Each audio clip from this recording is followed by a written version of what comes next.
Confiance et leadership. Les vrais leaders, ceux qui manifestent une grande confiance en eux, ont en commun des attitudes similaires. Premièrement, ils adoptent des positions claires, non pas parce qu'ils pensent avoir toujours raison, mais parce qu'ils n'ont pas peur d'avoir tort. Avez-vous remarqué que les gens prétentieux ou vaniteux ont tendance à se montrer péremptoires et à mépriser les opinions ou points de vue opposés? Ils prétendent avoir toujours raison et ont besoin de le faire savoir. Ce comportement n'est pas un signe de confiance en soi. C'est au contraire la marque d'une certaine tyrannie intellectuelle. Ceux qui ont vraiment confiance en eux n'attachent pas d'importance à la possibilité d'avoir tort. Ils pensent que découvrir ce qui est juste est bien plus important que d'avoir raison. C'est pourquoi quand ils se trompent, ils sont suffisamment à l'aise pour changer d'avis avec le sourire. Deuxièmement, ils écoutent 10 fois plus qu'ils ne parlent. La vantardise est la marque de l'insécurité. Quand on a confiance en soi, on est calme et sans prétention. C'est la raison pour laquelle ceux qui ont confiance en eux posent des questions ouvertes, qui donnent à leurs interlocuteurs la liberté de proposer des réponses réfléchies et personnelles.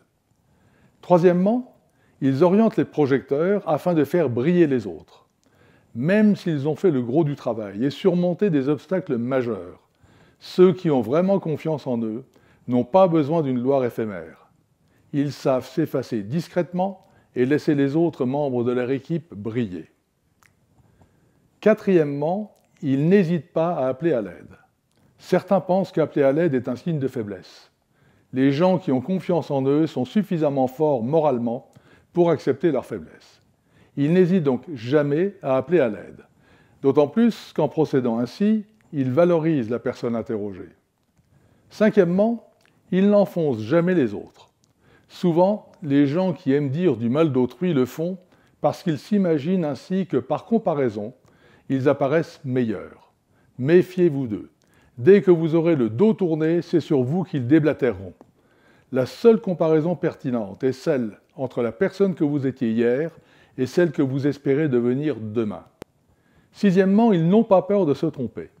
La confiance fait son lit de la sincérité et de l'honnêteté. C'est pourquoi les gens qui ont confiance en eux acceptent volontiers leurs erreurs. Ils savent renaître après un fiasco. Ils se moquent des rumeurs. Ils sont indifférents au fait d'être la risée des autres lorsqu'ils se trompent. À la limite, ils en rient avec les autres. Septièmement, ils ne demandent d'approbation qu'à ceux qui comptent vraiment. Vous avez 10 000 followers sur Twitter? Formidable. 5 000 amis sur Facebook? Super. Un réseau professionnel de centaines, voire de milliers de membres? C'est très bien. Mais c'est bien pâle en comparaison de la confiance et du respect que vous pouvez gagner auprès de ceux qui comptent vraiment pour vous.